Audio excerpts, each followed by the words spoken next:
అందరికీ నమస్కారం. నేను మీ Surya Sunil. Welcome to Makara TV Telugu.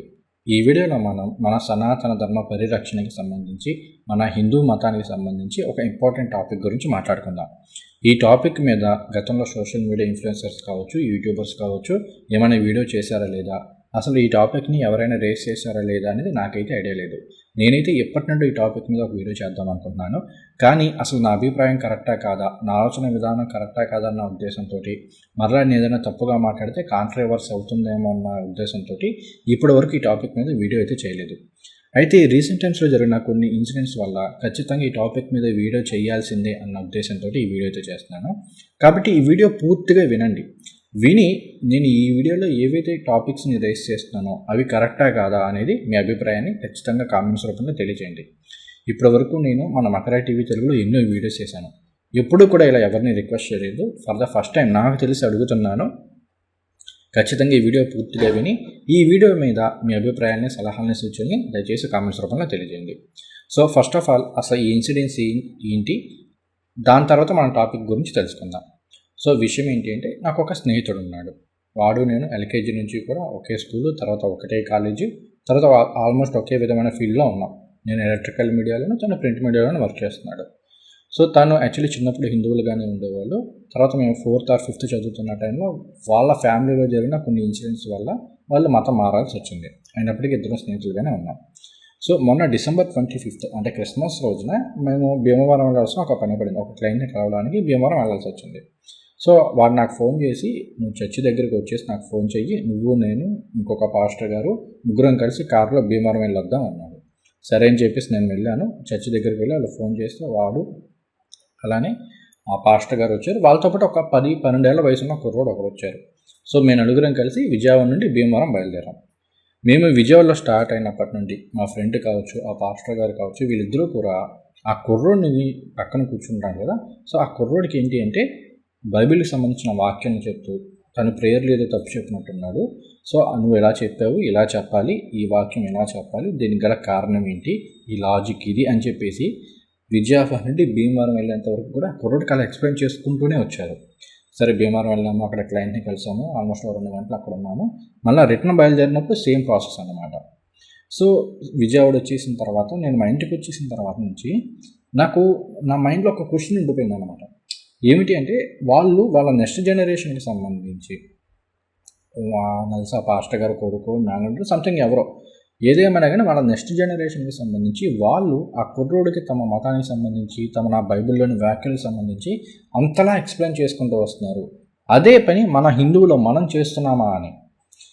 ఎందుకంటే ఒకసారి అబ్జర్వ్ చేయండి, మనలో ఎంతమంది మన ఫ్యామిలీతోటి కావచ్చు, ఎక్కడైనా బయటికి వెళ్తున్నప్పుడు, మన స్నేహితులతో బయటికి వెళ్తున్నప్పుడు మన మేనకోళ్ళలో, మేనల్లులకో, లేదంటే మన పిల్లలకో, లేదంటే మన వాళ్ళు మనవరాళ్ళకో, మన చెల్లెళ్ళు, తమ్ముళ్ళు, ఇలాంటి వాళ్ళకి మనం ఎంతమంది మన భగవంతుడికి సంబంధించి, మన సంస్కృతికి సంబంధించి, మన సాంప్రదాయాలకు సంబంధించి, మన మతానికి సంబంధించిన విశేషాలు కావచ్చు, ఇలాంటి వాళ్ళకి ఎక్స్ప్లెయిన్ చేస్తున్నాము, ఎంతమంది మనం నేర్పిస్తున్నాము. ఒకసారి మన ఇళ్ళల్లో ఉన్న మన పిల్లల్ని చూడండి. పొద్దున్నే ఎప్పుడో లేస్తారు, స్కూల్కి వెళ్ళిపోతారు, సాయంత్రం వస్తారు, హోంవర్క్ ఏదో చేసుకుంటారు, కాసేపు ఫోన్లో గేమ్ ఏదో ఆడుకుంటారు, నిద్రపోతారు. ఆదివారం వచ్చిందంటే ఇంకా వాళ్ళు ఆడుకోవడం తప్ప అసలు మన మతానికి సంబంధించిన విషయాలను కావచ్చు, మన సంస్కృతి సాంప్రదాయానికి సంబంధించి వాళ్ళకి ఏమైనా నేర్పిస్తున్నామా, విత్ రీజనింగ్ తోటి, ప్రాపర్ లాజికల్స్ తోటి వాళ్ళకి ఏమైనా ఎక్స్ప్లెయిన్ చేస్తున్నామా అనేది ఒక్కసారి అబ్జర్వ్ చేయండి. నాకు తెలిసి చాలామంది అసలు చేయడం కూడా. ఎప్పుడో దేవాలయానికి తీసుకెళ్ళినా కూడా ఇదిగో దేవుడు దండం పెట్టుకో, నువ్వు తప్పు చేసి దేవుడు అలా చేస్తాడు, కళ్ళు తీసేస్తాడు, కళ్ళు పీకేస్తాడు, ఇట్లా వాళ్ళని భయపెట్టడమే తప్ప ఇదిగో ఈ దేవత ఇది, ఈ దేవత యొక్క విశిష్టత ఇది, ఈ సంస్కృతి ఇది, సాంప్రదాయం ఇది అని చెప్పేసి విత్ లాజిక్స్ తోటి, విత్ రీజనింగ్ తోటి ఎంతమంది మన పిల్లలకి కావచ్చు, మన నెక్స్ట్ జనరేషన్స్కి సంబంధించి కావచ్చు మనం నేర్పిస్తున్నాం. ఎందుకంటే రీసెంట్ టైమ్స్లో కూడా జరుగుతున్న కొన్ని ఇన్సిడెంట్స్ని అబ్జర్వ్ చేయండి మీరు. గతంలో ఒక తీవ్రవాదులకు సంబంధించిన దాడులు జరిగినప్పుడు, ఆ తీవ్రవాద దాడులకు సంబంధించిన ముఖ్యమైన వ్యక్తులు ఎవరైతే ఉన్నారో వాళ్ళు కొన్ని యూనివర్సిటీల్లో ప్రొఫెసర్స్గా చేస్తున్నారు, డాక్టర్ కానీ ఇలా ప్రొఫెషనల్లో ఉన్న వాళ్ళు. అలానే ఇంకొకటి కూడా చూడండి, రీసెంట్గా ఆడవారికి సంబంధించి, దుస్తులకు సంబంధించి ఒకటి వీడియో వైరల్ అవుతుంది. అందులో కూడా చూడండి, ఎప్పుడైనా సరే ఏం చేస్తున్నారు, దాని అంతటిని తీసుకొచ్చి మన సనాతన ధర్మానికి అంటకట్టేస్తూ, ఇదిగో సనాతన ధర్మంలో, హిందూ మతంలో ఆడవాళ్ళని ఇలా వంటింటి కుందేలు చేస్తారు, వాళ్ళకి స్వేచ్ఛ లేదు, ఇట్లా అని చెప్పేసి చెప్పుకుంటూ ప్రొజెక్ట్ చేస్తున్నారు. అలానే ఒక వ్యక్తి అయితే కనుక ట్రావెలర్, తను తనైతే మన సీతాదేవికి సంబంధించి కావచ్చు, ద్రౌపది దేవికి సంబంధించి కావచ్చు, తను చేసిన వ్యాఖ్యలు ఎలాంటి వ్యాఖ్యలు చేశారో చూడండి. అలానే పిఠాపురంలో ఒక ఇన్సిడెంట్ జరిగింది స్కూల్లో, ఈ కులానికి వీటికి సంబంధించి కూడా. అసలు కులం అనేది వచ్చింది అంటే వెంటనే మన వేదాలను తీసుకొచ్చేస్తారు, మన సనాతన ధర్మాన్ని తీసుకొస్తారు. ఆ కులం అనేది కేవలం మన దాంట్లోనే ఉన్నట్టుగా ప్రొజెక్ట్ చేస్తారు.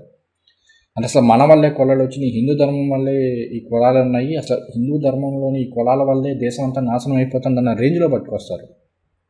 దాన్ని మనం ఎంతసేపు కూడా ఏంటి అంటే డిఫెండ్ చేస్తున్నాయి తప్ప దాన్ని ఎలా ఎక్స్ప్లెయిన్ చేయగలుగుతున్నాం? ఎందుకంటే వేదాలలో ఉన్న వర్ణాలు వేరు, ఇప్పుడున్న కులాలు వేరు. వీటిని మనం ఎలా పిల్లలకి ఎక్స్ప్లెయిన్ చేయగలుగుతున్నాం? అసలు ఎవరైనా ఎక్స్ప్లెయిన్ చేస్తున్నారా? చిన్నప్పటి నుంచి చూస్తే మన కులం ఇది, మన మతం ఇది, మన కులాన్ని మనం రెచ్చగొట్టుకుంటూ మాట్లాడడం తప్ప, ఆ కులం వాళ్ళతో కలవకూడదు, వాళ్ళు మనకన్నా తక్కువ, అది ఇది అని మనం నేర్పించడం తప్ప అసలు మనం సరైన నాలెడ్జ్ని పిల్లలకి ఏమైనా షేర్ చేయగలుగుతున్నామా? ఎంతమంది ఎలా షేర్ చేయగలుగుతున్నాం? అసలు మనకున్న వనరులు ఏంటి? మీరు క్రైస్తవ మతంలో కానీ ఇస్లాం మతంలో కానీ చూసినట్లయితే చిన్నప్పటి నుంచి కూడా వాళ్ళకి సండే స్కూల్స్ అని, లేదంటే యూత్ మీటింగ్లు అని, లేదంటే ఈ ఖురాన్ రీడింగ్, బైబిల్ రీడింగ్ లాంటివి రకరకాలుగా ఉంటాయి. ఆదివారం వచ్చిందంటే ఒక పూట అంతా కూడా వీళ్ళలోనే వాటికి గడిచిపోతుంది. దీనివల్ల అక్కడ పిల్లలకి ఏమవుతుందంటే చిన్నప్పటి నుంచి కూడా వాళ్ళ మతానికి సంబంధించి కావచ్చు, లేదంటే వాళ్ళ సాంప్రదాయానికి సంబంధించి కావచ్చు, లేదంటే వాళ్ళ బుక్స్ ఏవైతే బైబిల్, ఖురాన్ ఇలాంటి వాటికి సంబంధించిన వాళ్ళకి నాలెడ్జ్ అనేది వాళ్ళు గెయిన్ చేయగలుగుతున్నారు. చిన్నప్పటి నుంచే వాళ్ళకి ఇవన్నీ నేర్పిస్తున్నారు. బట్ మన సాంప్రదాయంలోకి వచ్చేసరికి, మన ధర్మంలోకి వచ్చేసరికి మనం ఎంతమందికి నేర్పిస్తున్నాం? అసలు మనకే సరైన విధంగా తెలియదు. ఒక విధంగా చెప్పాలి అంటే మనకున్న మార్గాలు ఏంటి? అక్కడ వాళ్ళకంటే సండే స్కూల్స్ ఉన్నాయి, పాస్టర్స్ లేదంటే ట్రైన్డ్ ప్రొఫెషనల్స్ పిల్లలకి ఇవన్నీ నేర్పించగలుగుతున్నారు. బట్ మనలో ఇలాంటి వాళ్ళు ఎవరైనా ఉన్నారా? ఇక్కడ మీరు అనొచ్చు చాగంటి గారు, గరికపాటి గారు, లేదంటే నందూరి శ్రీనివాస్ గారు, సామవేదం గారు, ఇలాంటి వాళ్ళు చెప్తున్నారు కదండి అంటే అది ఎంతవరకు మనలాంటి వాళ్ళని నేర్చుకోగలుగుతున్నాం. బట్ చిన్న పిల్లలకు వచ్చేసరికి పరిస్థితి ఏంటి? ఎందుకంటే మనకు సంబంధించి మన సంస్కృతి సాంప్రదాయాన్ని చిన్నప్పటి నుండి నేర్పించగలిగినప్పుడు, మన సంస్కృతిలోని విలువలని చిన్నప్పటి నుంచి నేర్పించగలిగినప్పుడు మాత్రమే వాళ్ళు వయసు వచ్చాక తర్వాత కూడా దాన్ని వాళ్ళు ప్రాపర్గా అర్థం చేసుకోగలుగుతారు. ఇప్పుడు చాలామంది చూడండి రావణ్ పేరుతోటి, కర్ణుడి పేరుతోటి, మీకు ఒక ఎగ్జాంపుల్ చెప్తాను చూడండి. కల్కి సినిమా రిలీజ్ అయినప్పుడు ప్రభాస్ గారికి సంబంధించి కర్ణుడిని ఎంత మోసారో చూడండి. అసలు కర్ణుడు లేకపోతే ఇంకా మహాభారతం లేదు, కర్ణుడు అసలు మహాభారతం మొత్తంలో అందరిలోనూ గొప్ప యోధుడు, ధర్మవంతుడు ఎవరన్నా ఉంటే కేవలం కర్ణుడు మాత్రమే అన్న రేంజ్లో ప్రొజెక్ట్ చేశారు. విన్న ఆ టైంలో కొంతమంది గరికపాటి గారి, చాగంటి గారి వీడియోలు పెట్టినా కూడా వాళ్ళనే తిడుతూ మరలా రివర్స్ ఇదయ్యారనమాట. ఎందుకంటే మనకి చిన్నప్పటి నుంచి మన మతానికి సంబంధించి కావచ్చు, మన సాంప్రదాయానికి సంబంధించి కావచ్చు, మనం నేర్చుకున్నదంతా కూడా త్రూ సినిమాల ద్వారా నేర్చుకున్నాం. ఆ దానవీర సూరకర్ణ అలాంటి సినిమాలు చూసో, లేదంటే ఎన్టీఆర్ గారు రావణుని గొప్పగా చూపిస్తూ చేసిన సినిమాల నుండే నేర్చుకున్నామే తప్ప మనకి చిన్నప్పటి నుండి కూడా మన సంస్కృతి సాంప్రదాయాలకు సంబంధించి నేర్చుకోవడానికి సరైన మార్గం అనేది లేదు. ఇక ఈ వయసు వచ్చిన తర్వాత 2016 తర్వాత సోషల్ మీడియా, ఇంటర్నెట్ బాగా పెరిగిన తర్వాతే మనకి చాగంటి గారి కావచ్చు, గరికపాటి గారి కావచ్చు ప్రవచనాలు అందుబాటులోకి వచ్చినాయి. కానీ అంతకుముందుంత వరకు కూడా ఎలాంటి సిచ్యువేషన్స్లో ఉన్నాం? పోనీ సరే ఈరోజు టెక్నాలజీ ఇంత అభివృద్ధి అయింది, ఇంతమంది ప్రవచనాలు ఇవన్నీ చెప్తున్నారు అన్నా కూడా ఇటువంటి వాటిని అసలు మనం పిల్లలకి వినిపించగలుగుతున్నామా? ఒకవేళ వినిపించినా కూడా వాళ్ళు నేర్చుకోగలుగుతున్నారా? వినగలుగుతున్నారా? వాటిని అర్థం చేసుకోగలుగుతున్నారా? సో అలాంటిది ఏమి ఉండట్లేదు. మన మతానికి సంబంధించి మనం సరైన విధంగా మన నెక్స్ట్ జనరేషన్స్కి మనం ఏమీ అందించట్లేదు అనేది నా ఆలోచన, నా అభిప్రాయం బేసిక్గా అది. సో దానికి ఏం చేయొచ్చు? ఎందుకంటే నెక్స్ట్ జనరేషన్కి ఒక నాలెడ్జ్, ప్రాపర్ లాజిక్స్ తోటి ఒకటి ఉందనుకోండి. ఇప్పుడు చాలామంది కొన్ని ఛానల్స్ చూడండి, మీకు రావణ్ పేరుతోటి వేరే వేరే మతం వాళ్ళు మన హిందువులకు సంబంధించిన పేర్లు పెట్టుకొని హిందూ మతంలోనే తిడుతూ హిందూ మతం మీద విషయం చుమ్ముతూ వీడియోలు చేస్తున్న వాళ్ళు ఉన్నారు. ముఖ్యంగా ఈ రావణ్ ఇలాంటి పేర్లతోటి వాళ్ళని చూడండి. వాళ్ళు ఏం చెప్తారు? రాముడు సీతాదేవిని అగ్ని పరీక్ష చేయమన్నాడను, లేదంటే ద్రౌపదికి 5 భర్తలు ఉన్నారను, ఇలాంటి రకరకాల పనికిమాల నుంచి వీడియోస్ చేసుకొస్తూ వస్తారు. అసలు అలా ఎందుకు చేయమన్నారన్న లాజిక్స్ మీరు ఎతకండి. ఆ చిన్నపిల్లలకి అర్థమవుతాయా? మనం చెప్పగలుగుతామా? వాళ్ళకి చిన్నప్పటి నుంచి ఇలాంటివన్నీ విన్నప్పుడు వాళ్ళలో ఒక ఇది ఉండిపోతుంది, నిజమేనేమో, ఇది కరెక్టే కాదేమో అన్న ఇది ఉండిపోతుంది. వాళ్ళకు వయసు వచ్చి తెలుసుకునేసరికి ఈలోపు వాళ్ళు కాలేజీలకు వెళ్ళినప్పుడు, స్కూల్స్లో ఇప్పుడు చూడండి మనకి క్రైస్తవ మిషనరీస్ సంబంధించిన స్కూల్స్ అలా అనేకం ఉన్నాయి.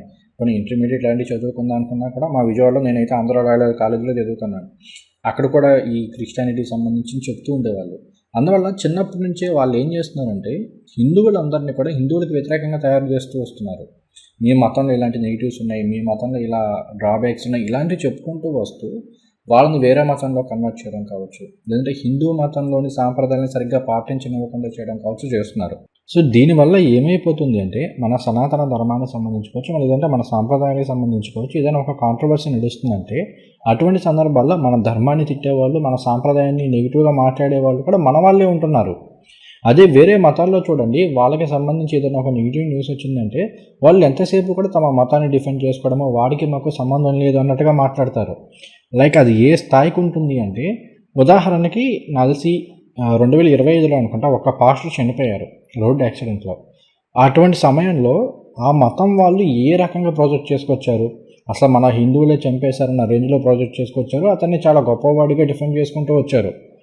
అదే మన మతం వాళ్ళు అయితే ఏం చేస్తారు, మన మతానికి సంబంధించి, మతాధికారులకు సంబంధించి, మత ప్రబోధకులకు సంబంధించి, ఎవరికో సంబంధించిన ఒక నెగిటివ్ న్యూస్ వచ్చిందంటే అసలు ముందు తిట్టే వాళ్ళలో మన వాళ్ళే ముందుంటారు. విచిత్రంగా దేశంలో ఉన్న సెక్యులరిస్టులంతా కూడా మన హిందువులే అయినట్టు, సో మన మతాన్ని తిడుతూ, అంటే అలా తిట్టడాన్ని సెక్యులరిజంగా భావిస్తూ, మన హిందూ మతాన్ని కావచ్చు, మన సాంప్రదాయాలను కావచ్చు తిట్టడమో, దానికి నెగిటివ్గా మాట్లాడడమే సెక్యులరిజంగా భావిస్తూ, అదో మేధావితనంగా భావిస్తూ ఉంటూ ఉంటారు. అలా ఇక్కడ ఉన్న యూనివర్సిటీలు కావచ్చు, లేదంటే యూనివర్సిటీలో ఉన్న వేరే మతస్థులు కావచ్చు, ఇలా ప్రొజెక్ట్ చేసుకొస్తూ వస్తున్నారు. సో నేనేమంటున్నాను అంటే, మన ధర్మానికి సంబంధించి పిల్లలకి, నెక్స్ట్ జనరేషన్కి చెప్పడానికి మనకు ఒక సరైన మార్గం ఉండాలి. ప్రాపర్ లాజిక్స్ తోటి, ప్రాపర్ రీజనింగ్ తోటి, ఇదిగో ఈ కారణం వల్ల ఇలా జరగడం వలన సీతాదేవిని రాముడు ఇలా అనవలసి వచ్చింది, లేదంటే ఈ కారణం వలన ద్రౌపదీదేవి 5గురిని పెళ్లి చేసుకోవాల్సి వచ్చింది, ఇట్లాంటివి చెప్పగలిగితే బాగుంటుంది అనేది నా ఆలోచన అన్నమాట. సో దీనికి ఎటువంటి మార్గం లేదా అంటే కొన్ని మార్గాలు ఉన్నాయి. లైక్ ఫర్ ఎగ్జాంపుల్ ఏంటి అంటే, టీటీడీ వాళ్ళు, తిరుమల తిరుపతి దేవస్థానం వాళ్ళు అనేక ఆలయాల్లో వేద పురోహితులను నియమిస్తున్నారు. వాళ్ళు ప్రతిరోజు కూడా అక్కడికి ఆలయంలోకి వెళ్ళి వేరు ఆలయాల్లో వేద పారాయణ అలాంటివి చేస్తూ ఉంటారు. సో నేనేమంటానంటే, అలాంటి వాళ్ళని కేవలం మీరు వెళ్ళి ఆలయంలో ఉండి వేద పారాయణ చేయడం ఒకటే కాదు, ప్రతి ఆదివారం కూడా రోజుకి ఇన్ని గంటలు, అంటే ఆదివారం ఇన్ని గంటలు, ప్రతి ఆదివారం ఉదయం 9 నుండి 10 వరకు, 11 వరకు అక్కడ హిందూ పిల్లలందరినీ చేరదీసి ఆ దేవాలయంలో కూర్చోబెట్టి వాళ్ళకి మన సంస్కృతి సాంప్రదాయాలకు సంబంధించి మన వేదాలు, మహాభారతం, రామాయణం, భగవద్గీత లాంటి ఇతిహాసాలని వివరించండి, వాటిలోని సారాంశాన్ని చెప్పమంటున్నాను నేను. ఎందుకంటే వేదం చదవాల్సి వచ్చినప్పుడు, వేదం నేర్పించాల్సి వచ్చినప్పుడు వాటికి అనేక నియమాలు, నిబంధనలు ఉండవచ్చు, వాటన్నింటినీ మనం కాదనలేం. కానీ వాటిలోని సారాంశాన్ని పిల్లలకు ఎక్స్ప్లెయిన్ చేయొచ్చుగా. మీరు వేదం నేర్పించకపోయినా వేదంలోని సారాంశాన్ని ఇదిగో ఇట్లా అని చెప్పేసి ఎక్స్ప్లెయిన్ చేస్తూ రావచ్చుగా. చిన్నప్పటి నుంచి పిల్లలకి ఇలాంటివి నేర్పించడం ద్వారా, అంటే ఫర్ ఎగ్జాంపుల్ అసలు మన వేదాలలో వర్ణించిన వర్ణాలు ఏంటి, అసలు దానికి కులానికి వ్యత్యాసం ఏంటి, ఆ వర్ణాలు ఎందుకు వచ్చినాయి, ఈ కులాలు ఎక్కడి నుంచి వచ్చినాయి, అలానే దేవుళ్ళకి సంబంధించి, మన సాంస్కృతిక సాంప్రదాయాలకు సంబంధించి ఒక్కొక్కటి చిన్నపిల్లలకి అర్థమయ్యే విధంగా లాజిక్స్ తోటి వాళ్ళకి ఎక్స్ప్లెయిన్ చేస్తూ వస్తే, చిన్నప్పటి నుంచో వాళ్ళకి నేర్పిస్తూ వస్తే, వాళ్ళలో ఆ విలువలని పెంచుకుంటూ వస్తే, రేపన్న రోజు వాళ్ళు మనకన్నా మంచి ఉత్తమ పౌరులుగా అవుతారు, తీర్చిదిద్దగలం అనేది నా ఆలోచన. సో ఖచ్చితంగా చేయగలం కూడా, ఎందుకంటే టీటీడీకి సంబంధించుకోవచ్చు, లేదంటే మన రాష్ట్రానికి సంబంధించుకోవచ్చు, అలాంటి వనరులు అనేకం ఉన్నాయి. వాటిని సరైన విధానంలో కనుక మనం ఫాలో అవ్వగలిగితే చాలా తక్కువ కాదు, ఈజీ కదా. ఎందుకంటే అనేక దేవాలయాలు ఇప్పటికీ ఉన్నారు, వేద పురోహితుల్ని టీటీడీ నియమిస్తుంది. అలాంటి వాళ్ళతోటి పిల్లలకి ఇలాంటివన్నీ చెప్తూ నేర్పిస్తూ వచ్చామనుకోండి, కొన్ని జనరేషన్స్ అయ్యేసరికి, లేదంటే కొన్ని సంవత్సరాలు అయ్యేసరికి పిల్లల్లో వాళ్ళగా తెలుసుకోవాలన్న ఆసక్తి అనేది పెరుగుతుంది. ఇప్పుడు మీరున్నారండి, ఏదో రాహుకేతుల పూజ ఏదో శ్రీకాళహస్తి ఎక్కడికో వెళ్ళారు, అక్కడ మీకు ఎవరైనా ఎందుకు చేస్తుంది ఏంటి అనేది ఎక్స్ప్లెయిన్ చేస్తారా? ఇదిగో ఇలా చేయండి, కుంకుమ వేయండి, పసుపు వేయండి, లేదు అంటే కనుక ఇదిగో హోమంలో ఇలా ఆవు నెయ్యి వేయండి, ఏవో చెప్తారు అంతే తప్ప అలా ఎందుకు వేస్తున్నామో దానికి గల కారణం ఏంటి, మీరు ఒక దేవతా మంత్రాన్ని జపం చేస్తుంటే అసలు దాని యొక్క లాజిక్ ఏంటి, ఎందుకు జపం చేస్తున్నాము, ఎందుకు ఈ పూజ చేస్తున్నాం అనేది ఎక్స్ప్లెయిన్ చేస్తూ నేర్పించామనుకోండి, పిల్లల్లో అది ఈజీగా, చిన్నపిల్లలు కాబట్టి ఈజీగా నేర్చుకోగలుగుతారు, అది మనసుకు అతుక్కుపోతుంది.